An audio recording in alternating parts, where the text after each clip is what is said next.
This agreement, this deal, above all, means certainty. It means certainty for the aviation industry and the hauliers who have suffered so much in the COVID pandemic. It means certainty for the police, the border forces, the security services, all those we rely on across Europe to keep us all safe. It means certainty for our scientists who will be able to work together and continue to work together on great collective projects, because although we want in the UK to be a science superpower, we also want to be a collaborative science superpower. And above all, it means certainty for business. From financial services to our world-leading manufacturers, our car industry, certainty for all those who are working in high-skilled jobs and in firms and factories across the whole country. Because there will be no palisade of tariffs on January the 1st, and there'll be no non-tariff barriers to trade. Instead, there will be a giant free trade zone of which we will at once be a member, and at the same time be able to do our own free trade deals as one UK, whole and entire England, Northern Ireland, Scotland, Wales together. And I should stress, this deal was done by a huge negotiating team from every part of the UK, and it will benefit every part of our United Kingdom, helping to unite and level up across the country. And so I say again, directly to our EU friends and partners, I think this deal means a new stability and a new certainty in what has sometimes been a fractious and difficult relationship. We will be your friend, your ally, your supporter, and indeed, never let it be forgotten, your number one market.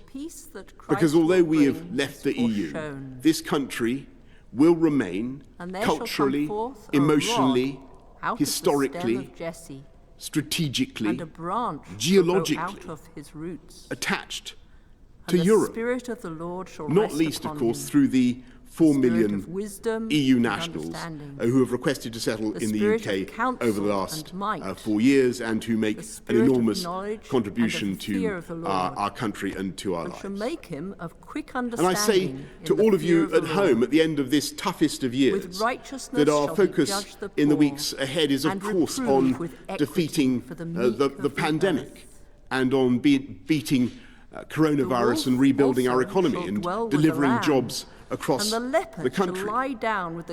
And I'm utterly confident that we can and will do it. By today we've vaccinated almost 800,000 people. And we've also today resolved a question that has bedeviled our politics for decades. And it is up to us all together as a newly and truly independent nation to realise the immensity of this moment and to make the most of it. Happy Christmas to you all. That's the good news from Brussels. Now for the sprouts. Actually, it's now for the media. Let's go to the media, who I think we've got Laura Koonsberg. I think it would, and it's readily intelligible. I think it would be fair to say that we wanted to make sure, for instance, that we got access to, got complete control of our fisheries from the get-go, and that's just to say we had annual negotiations on fisheries within the shortest possible delay. The EU began with, I think, wanting a transition period of 14 years. We wanted 3 years. We've ended up at 5 years. I think that was a reasonable transition period, and I can assure great fish fanatics in this country, we will, as a result of this deal, be able to catch and eat quite prodigious quantities of extra fish. So that's why we're going to have to make these investments in the fishing sector.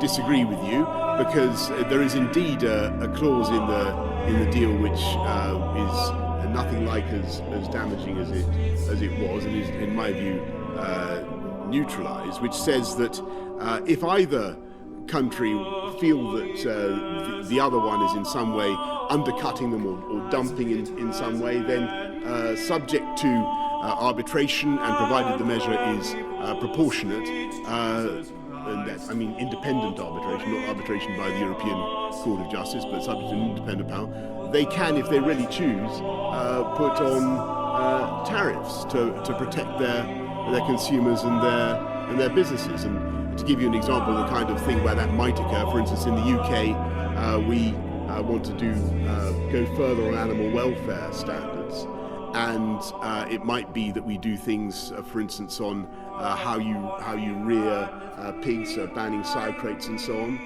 that would incur extra costs for our pig farmers, and it might be that bacon coming from elsewhere from the EU was at risk of undercutters. We might, under those circumstances, consider imposing tariffs. I think it's highly unlikely, but we might consider it. It would have to be subject to arbitration. It would have to be proportionate according to the arbitrator, and under no circumstances would we be in any way constrained, legally or otherwise, by anything that the EU did or chose to do themselves, nor, furthermore, would there be any role for the European Court of Justice. And for people at home who have zoned out while I've been talking about this, let me tell you, this is a very, very long day's march from where we were a few years ago. You will remember, Robert, when we were talking about basically having a common rule book with the EU, having dynamic alignment with EU law, so that the UK was forced to keep step, and that has gone from this treaty insofar as the EU wanted it, and there is no role for the European Court of Justice whatever. So I think it's a great treaty. And as for your point about non-tariff barriers, yes, I think it's important to stress. What I'm talking about is barriers on the grounds of your plugs won't work in our country, therefore they're banned or whatever. That kind of technical barriers to trade. And there's a lot in this treaty to try to reduce all that kind of thing, make sure that doesn't happen. That's a good thing. That's a good thing for businesses and consumers. And in that sense, it's a great free trade deal. But I must stress to people getting ready for January the 1st that there will be change. So people will need get on the gov.uk website, exporters will need their AORI forms and everything else. People should be aware of the change that is coming. But there's also an opportunity, because for British exporters now, the whole world will be treated the same for export purposes. And I think that would actually galvanise our exporters to think much more positively and dynamically about the opportunities that they have. So I must respectfully disagree with both the points that you made. This is a jumbo Canada-style free trade deal of exactly the kind that I think this country needs. And as I say, I believe it resolves a long-standing and very, very difficult problem. People said you couldn't be part of the free trade zone with the EU without being obliged to follow EU laws. If you remember, people, I think there was I think we were told we couldn't have our cake and eat it, and that kind of thing. I'm not going to claim that this is a cakeist treaty, Robert, but it is I believe what the country is. Let's go to Sam. Kingdom, but today, there shall be no I end. only feel quite satisfaction Then said Mary and, unto frankly the angel, speaking, relief. How shall this be, seeing I know this not is a man? difficult day for some, And the angel answered and to our said friends unto in the her, United Kingdom, the Holy I want Ghost to say, shall come upon thee, parting and is the power such of the sweet highest sorrow. shall overshadow thee. But to use a line Therefore from T.S. also Eliot, that holy thing which shall what be we born of call thee the beginning shall be called is the often the Son end. of God, of so the to all Lord. Europeans I say, Be it unto it is time me to leave according Brexit to behind. thy word. Our future is made in And Europe. the angel Thank you so much. departed from her. Thank you very much, President. Over 4.5 years, we have worked together to build this agreement stage by stage. Firstly, the withdrawal agreement, which enabled us to stabilise peace, consolidate peace in Northern Ireland, to protect citizen rights, to resolve financial issues, and then in full transparency, with mutual respect, and in the spirit of dialogue, we have continued working now for 9 months, which is a very short time span, to reach this partnership agreement for the future, which is unprecedented in terms of its scope and its complexity. Over these 4.5 years, the European Union has shown unity. That is its strength, unity and solidarity between all member states and with the European Parliament. It has been a great honour for me to be part of this European unity. We can now take some questions. Could you kindly raise your hands in the system as you... Interest. We haven't heard the devil in the detail yet, and that is to come in the hours and days ahead. Gavin, we'll be back to you in the next little while. I'm just going to show our viewers again the scene in Downing Street, because we're not that far away from hearing from Boris Johnson.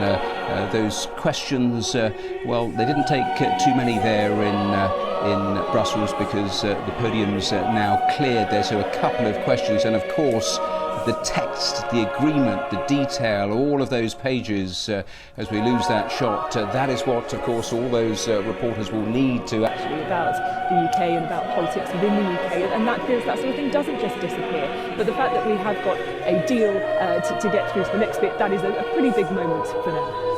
Yes, and we heard Ursula von der Leyen talking about sovereignty, the issue, of course, that has dominated so much here in the UK, and their reflections of what they thought sovereignty meant. Boris Johnson apparently just approaching the microphones in number 10. So let's put that picture up and let's put the sound up and hear from the British Prime Minister. Since the British people voted to take back control of their money, their borders, their laws and their waters, and to leave the European Union. And earlier this year, we fulfilled that promise, and that we left on January the 31st with that oven-ready deal. Since that time, we've been getting on with our agenda, enacting the points-based immigration system, which you voted for, that will come into force on January the 1st, doing free trade deals with 58 countries around the world, and preparing the new relationship with the EU. And there have been plenty of people who have told us that the challenges of the COVID pandemic have made this work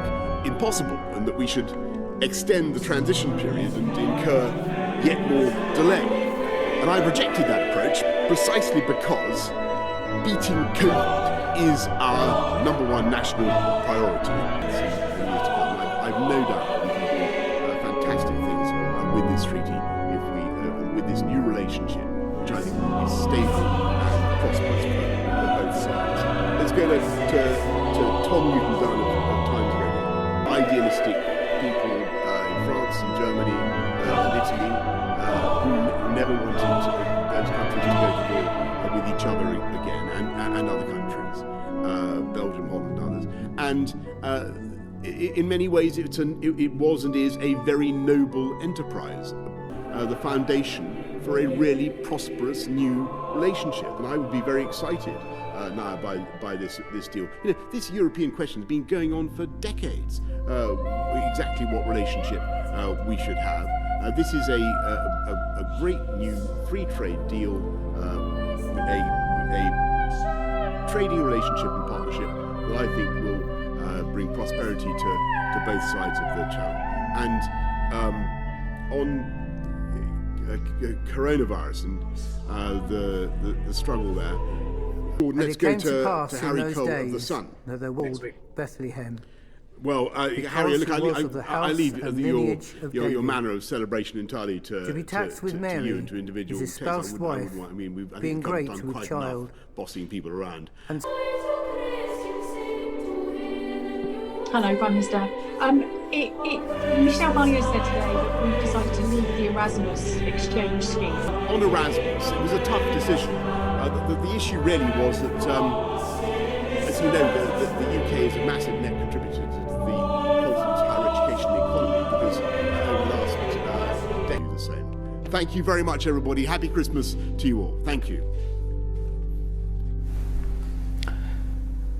Well, there, Boris Johnson concludes that news conference, starting by saying he was pleased to tell people we have completed the biggest trade deal yet. He talked about £660 billion. It means certainty. He said we resisted the invitations to extend this transition period because of coronavirus, and we've got this, what he described, a jumbo-sized Canada-style deal. Let's the UK would be the friend, the ally, the supporter, your number one market, so trying to perhaps repair some of the damage over sometimes quite fractious negotiations over the last year. Yes, he talked about the UK still being emotionally and I think geologically connected to Europe, even though we are leaving the single market and the customs union next week. And of course, these negotiations have gone on for some time now, and since the referendum in 2016, you know, this has been... On the BBC, we've been watching the news conference, first from Brussels, then from Downing Street, as the EU and the UK conclude that Brexit trade deal. A deal has been done, a historic deal. It comes into effect, of course, on January the 1st. So that deal has been done. Let's go back to Downing Street and to Helen. And Helen, in terms of the text, so we have the two leaders talking about this deal. When will we actually see the text? We don't have a time frame for that yet, as far as I know, but that will be coming out, we expect, in the sort of coming days, because of course the UK Parliament will need to be recalled. We're expecting it to be recalled next week. Tempt fate, but at some stage in the next little while, Boris Johnson will arrive there at the microphones, and that is the scene in Brussels as well, and that is their news conference already underway. So I'm going to just bring the microphones up and dip in. You can still see Michel Barnier there, you can see Ursula von der Leyen. So let's put the microphones up and hear what they are saying about this. So we have finally found an agreement. It was a long and winding road, but we have got a good deal to show for it. It is fair, it is a balanced deal, and it is the right and responsible thing to do for both sides. To actually do that, if it then has a negative impact on their businesses. Chris, stay with me. A little while ago, I tried to actually show you a picture that number 10, Boris Johnson, had tweeted. There it is, because the picture tweeted by Boris Johnson with the words, "The deal is done," after hearing that that free trade deal with the European Union had been clinched at, well, beyond the 11th hour, and we still wait, of course, for those thousands of pages of documents to actually be delivered, to actually go through. The detail in so many different areas of life going forward will be covered, and of course... President-elect Biden has already said that do not expect a trade deal between the United States and the UK anytime soon, saying that the priority for him right now is very much focused on the domestic. But for black students studying at one of the most prestigious universities in the world, academic pressure isn't always... Hello, this is BBC News, the headlines. A post-Brexit trade deal that was due to be announced hours ago. The agreement will affect Britain's relationship with Brussels for generations.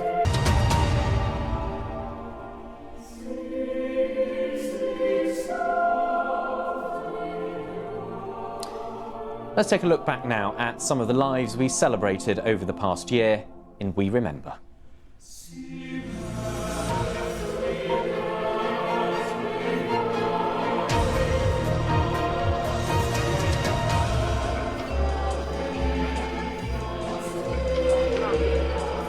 Bon.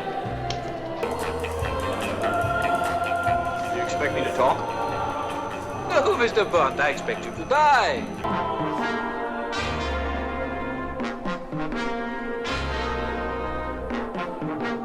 They weren't used to writing a woman who was the equal of a man. Grant the condemned man his last request.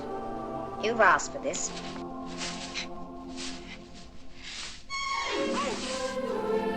Mrs. Contessa? So are you, Mr. Bond? You always arm yourself for a ride. The Lord's...